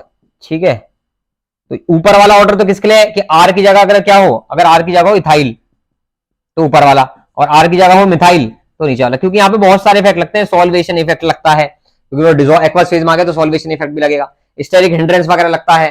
ठीक है, और फिर इलेक्ट्रॉन डोनेटिंग पावर तो लगी रही, इन तीनों को मिक्स करके ये ऑर्डर आता है, तब ये बेसिसिटी का ऑर्डर खाली इलेक्ट्रॉन डोनेटिंग पावर से नहीं निकलेगा। तो आपको इसलिए ऑर्डर डायरेक्ट वो ऑर्डर पूछेगा आपसे, ऑर्डर याद रखना है। कोई रीजन पूछेगा आप बता देंगे स्टेरिक हिंड्रेंस और सॉल्वेशन इफेक्ट की वजह से हुआ है कि 2 डिग्री 3 से ज्यादा, 3 से ज्यादा 1 से, ऐसे 2 1 3, ये बहुत ज्यादा इंपॉर्टेंट है। बेसिक स्ट्रेंथ पूछा सकता है आपसे। ठीक है, एलिफेटिक अमाइन की बात करने के, और अच्छा लास्ट में इसमें अमोनिया ले लेते हैं हम, क्या लेते हैं अमोनिया, एक भी आर ग्रुप नहीं, ऐसी लास्ट में यहां भी अमोनिया ही आएगा, इन दोनों में भी लास्ट में क्या है अमोनिया, इसमें भी लास्ट में अमोनिया। वहीं अगर बात करें हम, ये तो चलो वैसे वाले अमाइन हो गए एलिफेटिक, एरोमेटिक बेंजीन आ गया, तो अगर बेंजीन आ जाए तो उसकी बेसिक स्ट्रेंथ बेसिकली कम होती है, क्या होती है कम। बेंजीन अगर आ गया तो याद रखना उसकी बेसिक स्ट्रेंथ कम होती है, बेंजीन अमाइन आ गया, क्यों कम होती है, क्योंकि अगर बेंजीन के ऊपर NH2 है, बेंजीन अमाइन है, और इसने क्या कहा, इसके रेजोनेंस स्ट्रक्चर बनते हैं बहुत सारे, अगर इसने इलेक्ट्रॉन डोनेट करे तो इसके रेजोनेंस स्ट्रक्चर कम बनते हैं, वो होता है एनिलीन, ये तो है एनिलीन, इसका नाम क्या है एनिलीन है, इसका नाम बेंजीन अमाइन बोलो एनिलीन बोलो। इलेक्ट्रॉन डोनेट करने के बाद इसकी बेसिकली इलेक्ट्रॉन डोनेटिंग पावर उतनी नहीं रहती, इलेक्ट्रॉन डोनेट करने के बाद ये बेसिकली अनस्टेबल स्ट्रक्चर बनाता है। अब क्योंकि अनस्टेबल बनाता है तो ये इलेक्ट्रॉन डोनेट क्यों करेगा, तो इसलिए ये इलेक्ट्रॉन डोनेट नहीं करता इतने अच्छे से, तो याद रखना इसकी बेसिक स्ट्रेंथ इनसे भी कम है। यानी एलिफेटिक और एरोमेटिक में अगर आपसे पूछे किसकी बेसिक स्ट्रेंथ ज्यादा किसकी कम है, तो आप बोलेंगे एलिफेटिक वालों की, इनकी ज्यादा, इसमें आर ग्रुप होते हैं, लंबी लंबी कार्बनिक चीजें, लेकिन बेंजीन आ रहा है उसकी बेसिक स्ट्रेंथ क्या होगी, कम होगी, ये भी आपको याद रखना है। नेक्स्ट, यही बेंजीन अमाइन में एक क्वेश्चन और पूछा जाता है आपसे, बेंजीन अमाइन ही दे दिया आपको, उसमें एक चीज और पूछी जाती है, वो चीज देखिए। बाकी लास्ट में तो सब में अमोनिया आएगा, अमोनिया तो लास्ट में उसकी तो बेसिक स्ट्रेंथ सबसे कम होती है। यहां जाएगा हम देखो NH2, अब हमने क्या करा यहां ग्रुप लगा दिए, जैसे मान लो मैंने इसमें लगा दिया NO2 ग्रुप, और वहीं इसमें नहीं लगाया मैंने NO2 ग्रुप, तो इसमें पूछा आपसे बेसिक स्ट्रेंथ इसकी ज्यादा है, क्योंकि NO2 है इलेक्ट्रॉन विड्रॉइंग ग्रुप। NO2 कैसा ग्रुप है, इलेक्ट्रॉन विड्रॉइंग, इलेक्ट्रॉन विड्रॉइंग याद रखना आपको, जैसे NO2 ग्रुप हो गया, या फिर ये क्लोरीन ब्रोमीन ये डाल के रखे आपके, ये भी इलेक्ट्रॉन विड्रॉइंग नेचर दिखाते हैं, या फिर आपको कुछ C ट्रिपल बॉन्ड N ऐसा लिख दिया, ये भी इलेक्ट्रॉन विड्रॉइंग इफेक्ट दिखाते हैं, ठीक है। अच्छा इलेक्ट्रॉन डोनेटिंग में देखो, इलेक्ट्रॉन डोनेटिंग में OH ग्रुप लगा हुआ है, OH ग्रुप के अलावा क्या लगा हुआ है, OCOCH3 लगा हुआ है, ठीक है, OCOCH3, ईथर लगा हुआ, OCH3 लगा हुआ है, याद रखना। ये आपका कैसा इफेक्ट दिखाते हैं, जनरली डबल या ट्रिपल बॉन्ड वाले, जैसे CHO अगर ये लगा हुआ है तो ये भी आपका क्या दिखाएगा, इलेक्ट्रॉन विड्रॉइंग इफेक्ट दिखाएगा। जनरली जिनमें जैसे NO2 में ट्रिपल बॉन्ड आता है, ये सब कैसा इफेक्ट दिखाता है आपका, इलेक्ट्रॉन विड्रॉइंग इफेक्ट दिखाते हैं, विड्रॉइंग याद रखना। ये इलेक्ट्रॉन जिसमें इलेक्ट्रॉन दिखे वो इलेक्ट्रॉन डोनेटिंग इफेक्ट दिखाएंगे, लोन पे इलेक्ट्रॉन होते हैं ना इसमें, तो इसलिए इलेक्ट्रॉन डोनेटिंग इफेक्ट याद रखना। उस हिसाब से हम बता देंगे, वो हमें ऊपर हमने लिखा था, डोनेटिंग है तो ज्यादा होगी और वो है तो कम होगी। अच्छा एक और चीज कि जैसे KB जो होता है, KB डायरेक्टली प्रोपोर्शनल है बेसिक स्ट्रेंथ के बेस, तो अगर बेसिक स्ट्रेंथ अगर आपसे पूछे KB के ऑर्डर में अरेंज करो तो बेसिक स्ट्रेंथ के ऑर्डर में अरेंज कर दो, ठीक है, और इनवर्सली प्रोपोर्शनल PK, और पूछे PKK में करना है तो जिसकी बेसिक स्ट्रेंथ ज्यादा होगी उसका PKB कम आएगा, उसका PKB क्या आएगा कम, बेसिक स्ट्रेंथ ज्यादा PKB क्या है कम होगा, बेसिक स्ट्रेंथ कम तो PKB क्या होगा ज्यादा होगा। तो PKB के ऑर्डर में पूछे तो उल्टा अरेंज कर दो, है ना, जो बेसिक स्ट्रेंथ का आप इंक्रीजिंग ऑर्डर अरेंज करोगे बेसिक स्ट्रेंथ का, उसको रिवर्स कर दो तो PKB का ऑर्डर आ गया, और उसको ऐसे कैसे लिख दो तो KB का आ गया, तो KB और PKB ये भी पूछ सकता है। लास्ट पार्ट आ गया आपका क्या, केमिकल रिएक्शन, और लास्ट आएगा डाइजोनियम सॉल्ट एक कंपाउंड, फिर चैप्टर खत्म। अब आगे देखो केमिकल रिएक्शंस, अमाइंस की केमिकल रिएक्शन देखो ध्यान से आप, केमिकल रिएक्शन, केमिकल रिएक्शन में नाम से शुरू करते हैं। एक रिएक्शन सबसे आप पहले ले लेते हैं carbylamine test, carbylamine test. अगर आप कार्बल अमाइन टेस्ट की बात करें तो कार्बाइल अमाइन टेस्ट जो देते हैं आपके वो प्राइमरी अमाइन देते हैं, प्राइमरी, एलिफेटिक हो चाहे एरोमेटिक हो, एलिफेटिक एरोमेटिक केवल प्राइमरी अमाइन देते हैं। कौन से थे, प्राइमरी एरोमेटिक, कौन सा अमाइन 1 डिग्री अमाइन, एलिफेटिक या एरोमेटिक 1 डिग्री अमाइन आपका कौन सा टेस्ट देंगे, कार्बाइल अमाइन टेस्ट देंगे, इंपॉर्टेंट है याद रखना, ठीक है। तो अगर आपसे पूछे कि एलिफेटिक और एरोमेटिक प्राइमरी अमाइन है आपके पास और एक आपके पास सेकेंडरी अमाइन है, डिफरेंशिएट कैसे करोगे, बताओ कैसे करोगे डिफरेंशिएट, तो आप डिफरेंशिएट करोगे इसे कार्बाइल अमाइन टेस्ट से, किससे, carbylamine test, carbylamine test, या फिर इसका एक और नाम है आइसोसाइनाइड टेस्ट, आइसोसाइनाइड टेस्ट। मान लो आपके पास RNH2 है, क्योंकि इसमें आइसोसाइनाइड बनता है इसलिए, साइनाइड होता है CN, आइसोसाइनाइड होता है NC, इसकी आपने रिएक्शन कराई क्लोरोफॉर्म CH3 और साथ साथ यूज कर दिया पोटेशियम हाइड्रोक्साइड, यहाँ 3 के ले 3 के 3 Cl को ले जाते हैं, यानी 3KCl बाहर हो गया, और साथ साथ RN और 2 हाइड्रोजन तो क्या बाहर हो जाएगा, RNH2 बाहर हो जाएगा, और साथ साथ वाटर मॉलिक्यूल बाहर होता है। कुछ याद कर, बस आपको याद है ना 1 डिग्री अमाइन बनता है इसे, है ना, 1 डिग्री अमाइन से RNC बनता है, क्या बनता है RNC बनेगा, याद रखना। तो 1 डिग्री अमाइन लिया है तो RNC यानी आइसोसाइनाइड बन गया, तो 1 डिग्री अमाइन क्योंकि आइसोसाइनाइड बना रहे हैं इसलिए टेस्ट को बोला जाता है आइसोसाइनाइड टेस्ट या carbylamine test. Chloroform use होगा, पोटेशियम हाइड्रोक्साइड यूज होगा, 3K3Cl को ले जाएंगे, कार्बन इसके साथ चला गया, बाकी हाइड्रोजन और ऑक्सीजन कंबाइन करके क्या बाहर कर देंगे, वाटर मॉलिक्यूल बाहर कर देंगे, ठीक है। वाटर मॉलिक्यूल कितने, वाटर मॉलिक्यूल 3 4 5 6 हाइड्रोजन है तो 3 वाटर मॉलिक्यूल बाहर होंगे, तो आराम से हो गया आपका आइसोसाइनाइड टेस्ट या कार्बाइल अमाइन टेस्ट हो गया, याद रखना आप, इंपॉर्टेंट है, ठीक है। नेक्स्ट देखिए, नेक्स्ट है आपका नाइट्रस एसिड के साथ रिएक्शन, डायएजोटाइजेशन। कौन सी रिएक्शन, डायएजोटाइजेशन। तो आपको पता ही, अगर ये वाली रिएक्शन आपने चैप्टर 1 में भी पढ़ी होगी कि बेंजीन के ऊपर NH2 एनिलीन लिया हुआ है, क्या लिया हुआ है, एनिलीन, एनिलीन की रिएक्शन आपने किसके साथ करा दी, HNO2 के साथ, और साथ साथ NaNO2 और HCl भी ले रखा है, तो क्या बन जाता है आपका डाइजोनियम सॉल्ट बन जाता है बेंजीन के ऊपर N2 पॉजिटिव Cl नेगेटिव। ठीक है, डाइजोनियम सॉल्ट, ये हाइड्रोजन वगैरह सब निकल जाते हैं, आपस में कंबाइन हो जाते हैं। कोई याद नहीं रखना, आपको याद रखना सीधा एनिलीन से क्या बनेगा, डाइजोनियम सॉल्ट बनेगा। क्या बनेगा, डाइजोनियम सॉल्ट, याद रखना एनिलीन से क्या बनेगा, डाइजोनियम सॉल्ट बनेगा।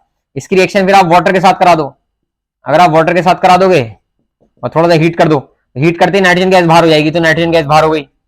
ठीक है, और क्या होगा, HCl बाहर हो जाएगा, HCl बाहर हो जाएगा, बचा क्या, बचा आपका सीधा OH, OH रिंग बन जाएगा, फिनॉल बन गया। क्या बन गया, फिनॉल। बेंजीन के ऊपर OH होता है तो उसे क्या फिनॉल क्या बोलते हैं, फिनॉल। ये क्या, ये benzene diazonium chloride, benzene diazonium और क्लोराइड, बेंजीन डाइजोनियम क्लोराइड बन गया यहाँ पे। ठीक है भाई, एनिलीन, ये हो गया बेंजीन डाइजोनियम क्लोराइड, और ये क्या हो गया, फिनॉल। तो आपको ये भी याद रखनी है, केमिकल रिएक्शन, ये भी इंपॉर्टेंट रिएक्शन में आती है। ठीक है, कर लेंगे आराम से कर ले। इसी रिएक्शन में वो ऐसे भी लिख देगा, HNO2 ना देखा, अगर वो खाली ऐसे लिख दे कि आपकी ये किसके साथ हुई है, आपकी रिएक्शन हमने करा दी NaNO2 HCl 0 to 5 degree Celsius, 0 to 5 degree Celsius. तो क्या 0 to 5 डिग्री सेल्सियस भी रिएक्शन हो जाएगी, हाँ हो जाएगी, तब भी ऐसी होगा, यही बनेगा N2 पॉजिटिव सेल। तो दो तरीके हैं इसके बनाने के, तो नाइट्रस एसिड भी यूज कर लो HNO2, या NaNO2 और HCl यूज कर लो।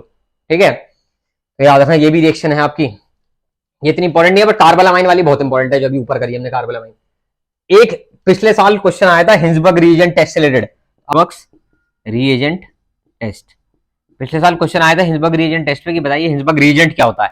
तो अब हिंसबर्ग रिएजेंट पहले बनाएंगे। हिंसबर्ग रिएजेंट होता है बेंजीन सल्फोनिल क्लोराइड। अब क्योंकि ये टेस्ट है तो किसी चीज का तो टेस्ट होगा।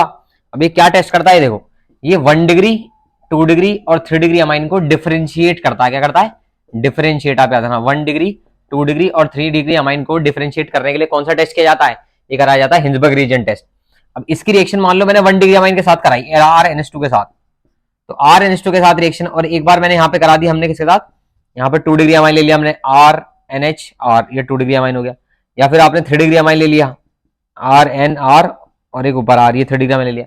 तो जब ये 1 डिग्री अमाइन के साथ रिएक्ट कर रहा तो क्या बाहर होगा, यहाँ से एक H और यहाँ से एक Cl, यानी HCl बाहर हो जाएगा। और HCl बाहर होने पर जो कंपाउंड बनेगा, देखिए वो कंपाउंड कुछ इस तरीके का बनेगा, यहाँ पे क्या आ जाएगा, यहाँ पे NH और यहाँ पे जाएगा R। अब HCl बाहर हो गया, इसमें ये कंपाउंड बन गया। अब आप इसमें बताइए क्या ये चीज बेस में सॉल्युबल है, बिल्कुल है, क्योंकि इसमें हाइड्रोजन आ रहा है। तो आपको याद रखना है जब भी ये 1 डिग्री अमाइन के साथ रिएक्ट करता है तो एक ऐसी चीज बनाएगा जो कि बेस में क्या हो जाएगी, सॉल्युबल। वहीं जब ये 2 डिग्री अमाइन के साथ रिएक्ट करेगा तो ये एक ऐसी चीज बनाएगा जिसमें हाइड्रोजन ही नहीं है। अगर मैं बोलूं यहाँ पे नाइट्रोजन से क्या हाइड्रोजन जुड़े हैं, नहीं, क्योंकि एक ही तो ऐसा वो तो चला गया, तो क्या ये सॉल्युबल होगा, ये होगा आपका इनसॉल्युबल, इनसॉल्युबल इन एल्कली। तो आपको याद रखना है जब 1 डिग्री अमाइन के साथ हिंसबर्ग रिएजेंट ने रिएक्शन करी तो रिएक्शन करने के बाद एक ऐसा कंपाउंड बना जो बेस में सॉल्युबल है। 2 डिग्री अमाइन के साथ एक ऐसा चीज बनी जो कि इनसॉल्युबल है। 3 डिग्री अमाइन में तो हाइड्रोजन ही नहीं है, तो HCl बाहर कहां पे होगा, यानी क्या देगा, ये रहेगा नो रिएक्शन, यहाँ पे कोई रिएक्शन नहीं होगी। तो हिंसबर्ग रिएजेंट टेस्ट में तो हिंसबर्ग रिएजेंट क्या होता है, benzene sulphonyl chloride, benzene sulphonyl chloride, इसकी रिएक्शन के साथ कराई RNH2 के साथ, एक ऐसी चीज बनी जो कि बेस में सॉल्युबल है। बेंजीन सल्फोनिल क्लोराइड की 2 डिग्री अमाइन के साथ कराई, एक ऐसी चीज बनी जो बेस में इनसॉल्युबल है। और अगर 3 डिग्री अमाइन के साथ कराई रिएक्शन, तो रिएक्शन क्या आ रही है, नो रिएक्शन, कोई भी रिएक्शन नहीं शो हो रही। तो याद रखना आपको हिंसबर्ग रिएजेंट टेस्ट है ये। ठीक है, केमिकल रिएक्शन में अब जो हमारी रिएक्शन आती है वो आपकी है ESR, यानी इलेक्ट्रोफिलिक सब्स्टिट्यूशन रिएक्शन। कौन सी रिएक्शन, इलेक्ट्रोफिलिक सब्स्टिट्यूशन। तो इलेक्ट्रोफिलिक सब्स्टिट्यूशन रिएक्शन देख लो, यानी ESR रिएक्शन, इलेक्ट्रोफिलिक सब्स्टिट्यूशन। तो इलेक्ट्रोफिलिक सब्स्टिट्यूशन रिएक्शन की अगर हम बात करें तो इसमें सबसे पहला हमारे में जो गिवन दे रखा है वो गिवन क्या है आपका, ब्रोमिनेशन है। क्या है, ब्रोमिनेशन। तो अब आपको यहाँ याद रखना है ब्रोमिनेशन। अब हमने यूज किया एनिलीन, बेंजीन के ऊपर NH2 क्या है, एनिलीन हो रहा है, एनिलीन आपके, इसकी रिएक्शन हमने ब्रोमीन के साथ करा दी, किसके साथ, Br2 के साथ। Br2 इन इथेनोइक एसिड ले सकते हो आप, ठीक है, Br2 इन इथेनोइक एसिड। तो क्या होगा, यहाँ पे बेसिकली 3 जगह ब्रोमीन जुड़ जाएगा। क्यों, क्योंकि NH2 का काफी, आप वो पूछेगा कि असल में यहाँ पर तीनों जगह, यानी ये वाली जो पोजीशन है, बगल वाली पोजीशन होती है ऑर्थो, दोनों ऑर्थो पोजीशन, और एक पैरा सामने वाली, इस पैरा पोजीशन पे भी क्या जुड़ गया आपका, ब्रोमीन, यानी 2,4,6 ट्राइब्रोमो एनिलीन बन गया। क्या बन गया, 2,4,6 ट्राइब्रोमो एनिलीन। अब ये जो 2,4,6 ट्राइब्रोमो एनिलीन बना है, एनिलीन से क्या बना, 2, यहां से 1 करेंगे 2, 3, 4 और ये आपका 6, 2,4,6 ट्राइब्रोमो एनिलीन जो बना है इससे, ये बेसिकली कैसे फॉर्मेशन हो गया, ऑर्थो और पैरा पे एक ही साथ कैसे जुड़ गया, क्योंकि NH2 का जो इफेक्ट है वो इलेक्ट्रॉन डोनेटिंग, काफी स्ट्रॉन्ग इलेक्ट्रॉन डोनेटिंग इफेक्ट है इसका, इलेक्ट्रॉन डोनेटिंग इफेक्ट। और जब भी ये रिंग पे क्या करेगा, इलेक्ट्रॉन डोनेट करेगा ऑर्थो एंड पैरा पोजीशन पे, जिसकी वजह से आपका जो यहाँ पर इलेक्ट्रोफाइल है Br पॉजिटिव, उसको जुड़ने में क्या मिलेगी, आसानी मिलेगी, वो तीनों पोजीशन में जुड़ जाएगा। लेकिन हमें तो भाई मान लो तीनों पोजीशन पे नहीं जोड़ना, हमें अगर तीनों पोजीशन पे नहीं जोड़ना तो हम क्या करें, हमें करना पड़ेगा ग्रुप का प्रोटेक्शन। याद रखना बहुत इंपॉर्टेंट है ग्रुप का प्रोटेक्शन। ग्रुप का प्रोटेक्शन कैसे, ये जो NH3 का काफी स्ट्रॉन्ग इफेक्ट लग रहा है, इसके इफेक्ट को आपको थोड़ा सा रिड्यूस करना है। क्या करना, थोड़े से इफेक्ट को रिड्यूस। आप कैसे करेंगे इस इफेक्ट को रिड्यूस, कि ये इफेक्ट रिंग पे ना लगे, किस पे ना लगे, रिंग पे। तो आपने इसकी रिएक्शन एनहाइड्राइड के साथ, ये जो CH3CO का होल ट्वाइस O, इसे कहते हैं एनहाइड्राइड, एनहाइड्राइड के साथ जैसे आप इसकी रिएक्शन कराएंगे तो ये NHCOCH3 से जुड़ जाएगा, किससे जुड़ जाएगा, COCH3 से NH जुड़ गया। अब आप इसकी रिएक्शन चाहे ब्रोमीन के साथ करा दो, अब आप इसकी रिएक्शन अगर ब्रोमीन के साथ करा दोगे तो क्या होगा, तो आपका आराम से यहाँ पर आपका NH2 रह गया और यहाँ पे आपका कहाँ गया, ब्रोमीन आपका आ गया, इस पे पैरा पोजीशन पे आ गया केवल, है ना। इस ग्रुप ने क्या करा, इस ग्रुप ने रिंग पे जो इलेक्ट्रॉन डेंसिटी है, जो कि NH2 बहुत बढ़ा रहा था, वो इलेक्ट्रॉन डेंसिटी उतनी ज्यादा नहीं है, क्योंकि नाइट्रोजन इधर भी बॉन्डेड है, इधर भी बॉन्डेड है, और इधर वो इधर भी रेजोनेंस कर रहा है, रिंग में भी रेजोनेंस कर रहा है, तो रिंग में इफेक्ट क्या हो गया, इसके कंपैरिजन में इफेक्ट थोड़ा रिड्यूस हो गया। तो अब ब्रोमीन तीनों जगह ना जुड़कर केवल कहां जुड़ जाएगा, यहाँ पर जुड़ जाएगा। फिर अपने साथ साथ यहाँ पे अपनी इसके रिएक्शन के साथ वाटर भी ले रखा साथ साथ, ताकि वापस से CH3CO जो है यहाँ से OH लेके CH3COOH बाहर कर दे और आपका हाइड्रोजन NH जुड़ जाए, यानी NH2 बन गया। तो इस तरीके से हम ग्रुप का क्या करते हैं, ग्रुप का करते हैं प्रोटेक्शन, ग्रुप का इफेक्ट क्या करते हैं, रिड्यूस। तो आपसे पूछेगा ये तीनों जगह जुड़ जा रहा है, ग्रुप को इफेक्ट को रिड्यूस कैसे करना है, इस तरीके से आपका रिड्यूस करना है। अब ये तो चक्कर है ब्रोमीन का, यही चक्कर आपका उसमें भी है, यही चक्कर किसमें है, यही चक्कर आपका नाइट्रेशन रिएक्शन में भी है, किसमें, नाइट्रेशन रिएक्शन में। तो आप नाइट्रेशन रिएक्शन देखो ध्यान से, सेकंड रिएक्शन, ये सारी की सेकंड कौन सी आ गई आपकी, नाइट्रेशन। नाइट्रेशन रिएक्शन में भी यही चक्कर है। नाइट्रेशन में जब आपने यहाँ पे पर इफेक्ट दूसरा है, यहाँ पे इफेक्ट थोड़ा क्या है दूसरा, NH2 की रिएक्शन कराई आपने, आपने इसका रखा है क्या HNO3 और साथ साथ क्या इसका रखा है H2SO4। तो यहाँ पे देखा जाता है कि नाइट्रेशन के दौरान क्या होता है, आपका दोनों टाइप के कंपाउंड, हर टाइप के कंपाउंड बनते हैं, यानी ऑर्थो पे भी लगा रहेगा, पैरा पे भी लगा रहेगा और मेटा पे भी लगा रहेगा। कौन सा ग्रुप, नाइट्रो ग्रुप। तो नाइट्रो ग्रुप यहाँ पे भी जुड़ा हुआ है, और नाइट्रो ग्रुप एक केस में आपने क्या करा, एक केस में आपने इस पे जोड़ दिया, मेटा पे जोड़ दिया, और एक केस में आपने किस पे जोड़ दिया, एक केस में आपने पैरा पोजीशन पे जोड़ दिया नाइट्रो ग्रुप, ठीक है। Para nitro aniline, ortho nitro aniline, Meta nitro aniline.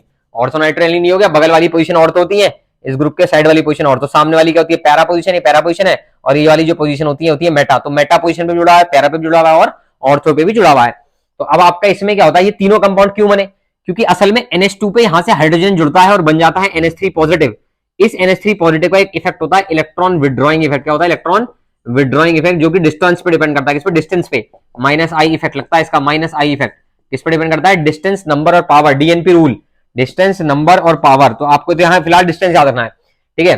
Distance कैसे याद रखना है भाई, यहाँ पर डिस्टेंस देखो, यहाँ पर डिस्टेंस सबसे दूर है, यानी यहाँ इसका इफेक्ट क्या लग रहा होगा, सबसे कम लग रहा होगा, सबसे कम इफेक्ट इसका यहाँ पर लग रहा है। तो जहां पर इसका सबसे कम इफेक्ट लग रहा है वहां पर जो NO2 है, क्योंकि देखो इलेक्ट्रॉन विड्रॉइंग है, विड्रॉइंग यानी वो कैसे चार्ज क्रिएट कर रहा होगा, पॉजिटिव। अगर वो रिंग पे पॉजिटिव चार्ज, भाई इलेक्ट्रॉन डोनेटिंग, तो इलेक्ट्रॉन डोनेटिंग यानी डोनेट करेगा, नेगेटिव चार्ज क्रिएट कर देगा ऑर्थो और पैरा पे, इलेक्ट्रोफाइल का जुड़ना आसान होगा। लेकिन इलेक्ट्रॉन विड्रॉइंग के केस में इलेक्ट्रोफाइल का जुड़ना आसान नहीं है, और आसान कहां पे नहीं है, सबसे पास जुड़ना सबसे मुश्किल है, इसलिए इसका परसेंटेज सबसे कम बनेगा, 2%। इसका परसेंटेज सबसे ज्यादा बनेगा, 50 के लगभग इसका परसेंट। सबसे ज्यादा परसेंटेज किसका, मैं आपसे पूछेगा इन तीनों में सबसे ज्यादा परसेंटेज किसका है, तो मैं बताता हूं इन तीनों में सबसे ज्यादा परसेंटेज किसका बनेगा, पैरा वाले का सबसे ज्यादा परसेंटेज बनेगा। पैरा वाले के बाद किसका परसेंटेज बनेगा, पैरा वाले के बाद मेटा का परसेंटेज है, मेटा के बाद किसका, ऑर्थो होगा। तो सबसे ज्यादा परसेंटेज में जो बनेगा वो पैरा, क्योंकि पैरा पे इफेक्ट कम लग रहा है, इफेक्ट कम लग रहा है, NO2 आसानी जुड़ जाएगा। यहाँ पे मेटा पे थोड़ा इफेक्ट ज्यादा है, और यहाँ पे ऑर्थो पे इफेक्ट और ज्यादा है। जहां ज्यादा सबसे ज्यादा इफेक्ट, वहां सबसे कम परसेंटेज में कंपाउंड बनेगा। तो सबसे ज्यादा परसेंटेज में कौन बनता है, पैरा, फिर कौन बनता है, मेटा, और फिर कौन बनता है, ऑर्थो। याद रखना, नाइट्रेशन के दौरान तीनों बनते हैं, ऑर्थो, पैरा, मेटा। वहां पे अभी इससे पहले ब्रोमिनेशन में क्या होता है, तीनों जगह जुड़ जाते हैं एक ही में, तो फिर उसको हमने एक अलग इफेक्ट करा, मतलब उसका प्रोटेक्शन करा ग्रुप का, तब जाके हमें एक टाइप का कंपाउंड मिला। वही चीज यहाँ पर है, यहाँ पे हमें तीन मिलने पर अलग अलग मिलने, तीनों मिक्सचर ऑफ प्रोडक्ट है ऑर्थो पैरा मेटा का, वो भी अलग अलग परसेंटेज में। तो यहाँ पे भी हम क्या करेंगे, यहाँ पे भी हमें करना है ग्रुप का क्या, प्रोटेक्शन। तो यहाँ पे भी हम ग्रुप का प्रोटेक्शन करेंगे, यानी यहाँ पे भी हमने क्या करेंगे, इसकी रिएक्शन किसके साथ करा देंगे, आपका जो है आपका एनिलीन की रिएक्शन हमने किसके साथ करा दी, एनिलीन की रिएक्शन हमने करा दी CH3CO का होल ट्वाइस O, यानी एनहाइड्राइड के साथ रिएक्शन करा दी। तो यहाँ पर भी वही चक्कर हो गया, एनहाइड्राइड के साथ रिएक्शन करा दी तो NH, और यहाँ पे क्या आ गया, CO CH3 आ गया, ठीक है। अब हमने इसका कराया भाई आपका नाइट्रेशन, यहाँ अब करा दो नाइट्रेशन चाहे आप, है ना, HNO3 के साथ रिएक्शन। तो अब आप इसका नाइट्रेशन करा दोगे और साथ साथ वाटर मॉलिक्यूल भी लो, ताकि ये ग्रुप हट जाए। तो ऊपर NH2 रह गया, और आपका कहाँ पे, यहाँ पे NO2 जुड़ गया। यहाँ पे भी जुड़ सकता है, NO2 आपका है ना, तो NO2 यहाँ पे जुड़ गया। मतलब दो अलग अलग टाइप, केवल ऑर्थो एंड पैरा वाले आपको कंपाउंड मिल जाएंगे, इस तरीके से मिक्सचर ऑफ कंपाउंड आपको नहीं मिलेंगे। तो ये आपको याद रखना है, नाइट्रेशन रिएक्शन। कौन सी रिएक्शन, नाइट्रेशन रिएक्शन याद रखना, सेकंड, ठीक है। ठीक है भाई, नेक्स्ट देखिए, नेक्स्ट है सल्फोनेशन और फिडलक्राफ्ट। सल्फोनेशन पे आ जाओ सबसे पहले, कौन सी, सल्फोनेशन रिएक्शन। सल्फोनेशन रिएक्शन, अगर आप सल्फोनेशन रिएक्शन में देखो तो सल्फोनेशन रिएक्शन में क्या है, बेंजीन के ऊपर आपका क्या मौजूद है भाई, बेंजीन के ऊपर आपका मौजूद है NH2, और इसकी आपने रिएक्शन किसके साथ करा दी, H2SO4 के साथ। जैसे आप इसके H2SO4 के साथ रिएक्शन कराओगे तो यहाँ पे H जुड़ेगा, H ये इसी के साथ बॉन्डिंग कर लेता है, ये इलेक्ट्रॉन डोनेट कर रहा है और ये बेसिकली क्या इलेक्ट्रॉन एक्सेप्ट कर सकता है। तो यहाँ पे क्या होगा NH3 पॉजिटिव, यानी यहां से हाइड्रोजन लिया और SO4H नेगेटिव, SO4H नेगेटिव ये बन गया। तो जब आप इसे हीट करोगे 455 केल्विन लगभग आप इसे टेम्परेचर दोगे तो ये देखा जाता है कि ये क्या होता है, ये लगभग ये ग्रुप जो है कुछ इस तरीके का बन जाता है। देखो यहाँ पे NH2 और यहाँ पे आ गया SO3H, ये इस तरीके का बन जाता है। क्यों? क्योंकि इसमें वाटर मॉलिक्यूल बाहर हो गया। क्या बाहर हो गया? Water molecule. एक हाइड्रोजन यहाँ से, एक हाइड्रोजन यहाँ से, तभी तो NH2 बचा ये, और एक ऑक्सीजन यहाँ से, SO4H की जगह SO3H आ गया यहाँ। इस तरीके से हीट करने पर ही अपने आप को अरेंज कर लेता है। और थोड़ी देर बाद ही ये क्या करता है, ये ज्विट्राइन फॉर्मेशन कर लेता है। ज्विट्राइन फॉर्मेशन कैसे? यहाँ से हाइड्रोजन ऊपर जाएगा तो क्या बन जाएगा, NH3 पॉजिटिव बन जाएगा। यहाँ से हाइड्रोजन निकला तो यहाँ पे क्या बचा, SO3 नेगेटिव बन जाएगा। तो इस तरीके से क्या करता रहता है, ज्विट्राइन फॉर्मेशन कर देता है। तो ये रिएक्शन थी सल्फोनेशन। लास्ट रिएक्शन आ गई फिडलक्राफ्ट। क्या ये फिडलक्राफ्ट रिएक्शन देते हैं? आपको याद रखना नहीं, ये फिडलक्राफ्ट रिएक्शन नहीं देते। क्यों नहीं देते? क्योंकि फिडलक्राफ्ट ये जो NH2 होता है एनिलीन का, ये फिडलक्राफ्ट के रिएजेंट यानी AlCl3 के साथ रिएक्ट कर जाता है। AlCl3 को अपने इलेक्ट्रॉन डोनेट कर देता है, ठीक है। AlCl3 को अपने इलेक्ट्रॉन डोनेट करता है, इसके साथ क्या कर लेता है, बॉन्डिंग कर लेता है। और जब ये इसके साथ बॉन्डिंग कर लेगा तो आप क्या नहीं करा सकते, फिडलक्राफ्ट एल्काइलेशन या एसाइलेशन दोनों नहीं करा पाएंगे। तो आपको याद रखना है ये इसके साथ मिलकर सॉल्ट फॉर्मेशन कर लेता है। क्या कर लेता है? Salt formation. तो इसलिए रिएक्शन शो नहीं करता है। ये बात याद रखना, बहुत इंपॉर्टेंट है, ठीक है।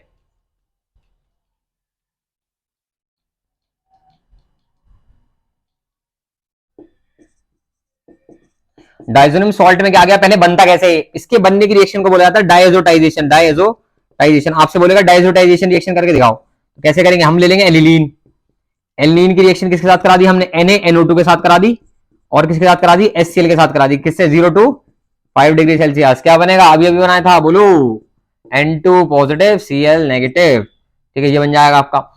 अब ये जो डाइजोनियम सॉल्ट बना है, इस डाइजोनियम सॉल्ट की कई सारी रिएक्शंस हैं जो आपको याद रखनी है। ये तो डायजोटाइजेशन हो गई, इसकी रिएक्शन में सैंडमियर और एक आ जाएगी आपकी गेटरमैन। फिर नेम रिएक्शन आगे देखो, सैंडमियर गेटरमैन, ठीक है। तो हिंसबर्ग रीजेंट टेस्ट, ये सारी नेम रिएक्शंस में भी है, तो इसलिए आपको इस तरीके से याद रखना है। Gabriel phthalimide synthesis, Hofmann bromide degradation, diazotization, Sandmeyer, Gattermann, carbylamine test, Hinsberg reagent test, तो ये सारी की सारी आपको याद रखना है। डायरेक्ट आपसे पूछ सकता है। सैंडमियर में बात करें तो ये हमने क्या लिखा, N2 पॉजिटिव, ये डाइजोनियम सॉल्ट की है, पर किसके डाइजोनियम सॉल्ट टॉपिक चल रहा है, डाइजोनियम सॉल्ट की है। N2 पॉजिटिव Cl नेगेटिव, इसकी रिएक्शन हमने किसके साथ करा देंगे, Cu2 Cl2 के साथ, और साथ साथ HCl लिया हुआ है, तो बेंजीन के ऊपर क्या लग जाएगा, Cl लग जाएगा। इसकी रिएक्शन ही Cu2 Br2 के साथ करा दो, HBr ले लो, या फिर इसकी रिएक्शन किसके साथ करा दो, CuCN के साथ करा दो, HBr ले लो। तो इस तरीके से बेसिकली रिएक्शन हो सकती है, ठीक है। ऊपर यहाँ पे ब्रोमीन जुड़ जाएगा, ब्रोमोबेंजीन बन गया, ठीक है भाई। अगर ब्रोमीन जुड़ गया तो क्या बन गया, ब्रोमोबेंजीन। भाई इस केस में क्या जुड़ जाएगा, यहाँ पे CN ले रखा है HCN, तो क्या जुड़ जाएगा, तो CN जुड़ जाएगा साइनोबेंजीन। तो आप बहुत सारी चीजें बना सकते हो, क्लोरोबेंजीन बना दिया, ब्रोमोबेंजीन बना दिया, साइनोबेंजीन बना दिया। गेटरमैन में भी सेम यही है, बस गेटरमैन के मैं वो बता देता हूँ आपको। देखो क्या रिएजेंट है, रिएजेंट में थोड़ा फर्क है। यहाँ क्या, कॉपर HCl के साथ, कॉपर HBr के साथ, या फिर कॉपर HCl के साथ, कॉपर HBr के साथ, या फिर कॉपर HCN के साथ। ये बेसिकली आपका क्या है, ये बेसिकली रिएक्ट कर सकता है कॉपर HCl के साथ, चाहे कॉपर HBr के साथ, यही चीज, या फिर किसके साथ, कॉपर HCN के साथ। तो ये गेटरमैन रिएक्शन कौन सी, गेटरमैन। अगर ये कॉपर HCl के साथ कर रहा है तो Cl जुड़ जाएगा, कॉपर Br के साथ है Br जुड़ जाएगा, कॉपर CN के साथ रिएक्ट कर रहा है तो क्या जुड़ जाएगा, CN जुड़ जाएगा। आपको तीनों चीज याद रखनी है आपको, ठीक है। तो एक तरह से आपने कौन कौन से कंपाउंड बना लिए, क्लोरो कंपाउंड बना दिया, ब्रोमो कंपाउंड बना दिया, ठीक है, क्लोरो ब्रोमो तो बना दिया आपने, साइनोबेंजीन भी बना दिया आपने, ठीक है, डाइजोनियम सॉल्ट से। वहीं आप डाइजोनियम सॉल्ट से और क्या क्या बना सकते हो, क्या फ्लोरो कंपाउंड बना सकते हो, बिल्कुल फ्लोरो कंपाउंड बना सकते हो। देखिए फ्लोरो कंपाउंड, भाई आपने N2 पॉजिटिव Cl नेगेटिव ले रखा है, इसकी रिएक्शन आपने किसके साथ करा दी, इसकी रिएक्शन आपने करा दी भाई N2 पॉजिटिव Cl नेगेटिव की HbF4 के साथ, किसके साथ, HbF4। तो जब हम देखते हैं इसकी रिएक्शन हम HbF4 के साथ कराते हैं तो HCl बाहर होता है और N2 पॉजिटिव BF4 नेगेटिव बनेगा। भाई यहाँ पे HCl बाहर हो जाएगा ना, N2 पॉजिटिव BF4 नेगेटिव बन गया। और अगर आप इसको हीट कर दो तो इसको हीट करने पर आपका यहाँ फ्लोरीन रह सकता है, और साथ साथ क्या निकलेगा, साथ साथ आपका नाइट्रोजन गैस और BF3 बाहर हो जाएगा, मतलब नाइट्रोजन वो सब बाहर हो जाएगा, ये सब ग्रुप बाहर हो जाएगा, बस फ्लोरीन जुड़ा रह जाएगा। क्या जुड़ा रह जाएगा, फ्लोरीन। तो आपको इस तरीके से याद रखना, फ्लोरोबेंजीन कंपाउंड बना सकते हो आप। कौन सा, फ्लोरोबेंजीन। आयोडोबेंजीन बनाना आपको, क्या बनाना, आयोडोबेंजीन। तो आयोडोबेंजीन देखो कैसे बनाओगे, आयोडोबेंजीन में ये आपका है डाइजोनियम सॉल्ट, डाइजोनियम सॉल्ट की रिएक्शन, इसको आपने पोटेशियम आयोडाइड के साथ रिएक्ट कर दिया, KCl बाहर हो जाएगा, N2 बाहर हो जाएगा, आयोडीन जुड़ा रह जाएगा। क्या जुड़ा रह जाएगा, आयोडीन, आयोडोबेंजीन बन गया। तो एक तरह से आप फ्लोरोबेंजीन, क्लोरोबेंजीन, ब्रोमोबेंजीन, आयोडोबेंजीन, फ्लोरो भी बना लिया, फ्लोरो भी बना लिया, क्लोरो भी बना लिया, ब्रोमो, आयोडो, साइनो, ये सारे बेंजीन बन गए। अब देखिए, तो इसलिए डायज़ोनियम सॉल्ट बहुत इंपॉर्टेंट है, बहुत सारी चीजें बनाने के काम आता है। ठीक है, ठीक है भाई। और क्या क्या बना सकते हैं इससे? बेंजीन से। बेंजीन से आप डायज़ोनियम सॉल्ट से क्या बना, डायज़ोनियम सॉल्ट से क्या बेंजीन बन जाएगा? हाँ, डायज़ोनियम सॉल्ट से बेंजीन की दो रिएक्शन है, एक तो क्या आप H3PO2 के साथ करा दो, और एक क्या आप CH3CH2OH इथेनॉल के साथ करा दो। इन दोनों के केस में बेंजीन फॉर्मेशन होगा। किसका फॉर्मेशन होगा? बेंजीन का। याद रखना, H3PO2 या CH3CH2OH ये रिएजेंट अगर कहीं दिख जाए तो किसका फॉर्मेशन हो जाएगा? बेंजीन का फॉर्मेशन कर देना आपको, दोनों में बेंजीन का। तो यानी आप इससे बेंजीन फॉर्मेशन भी कर सकते हैं। ठीक है, और देखिए एक आपका लास्ट आता है क्या इसका? Azo dye test. याद रखना, एजोडाई टेस्ट। एजोडाई टेस्ट बहुत इंपॉर्टेंट है। एजोडाई टेस्ट आप याद रखना है। एजोडाई टेस्ट देखिए कैसे करेंगे। यहां पर हमारा मान लो ये N ट्रिपल बॉन्ड NCl है, इसकी रिएक्शन मान लो हमने किसके साथ करा दी? इसकी रिएक्शन हमने जो कराई है वो करा दी आपका फिनॉल के साथ। किसके साथ करा दी? फिनॉल के साथ इसकी रिएक्शन। यहाँ पे OH है और यहाँ पे H है, इसकी रिएक्शन हमने फिनॉल के साथ करा दी। ठीक है, और वहीं इसी की रिएक्शन, भाई इसी की रिएक्शन हम किसके साथ करा सकते हैं? एनिलीन के साथ। तो ये डाई बनती है येलो कलर की, और कैसे कलर की? ऑरेंज कलर की। तो अब क्या देखना, येलो कलर की या फिर ऑरेंज कलर की डाई बनती है। यहाँ से HCl बाहर होगा, यहाँ से भी HCl बाहर होगा, बचा हुआ कंपाउंड क्या कर दोगे आप? जोड़ दोगे। तो वो जो बचा जो कंपाउंड बनेगा इसे बाहर निकालने के बाद जो चीज बनी वो बेसिकली येलो डाई और ऑरेंज डाई का फॉर्मेशन होता है, किसमें? फिनॉल और एनिलीन के केस में। ये आपकी लास्ट रिएक्शन है।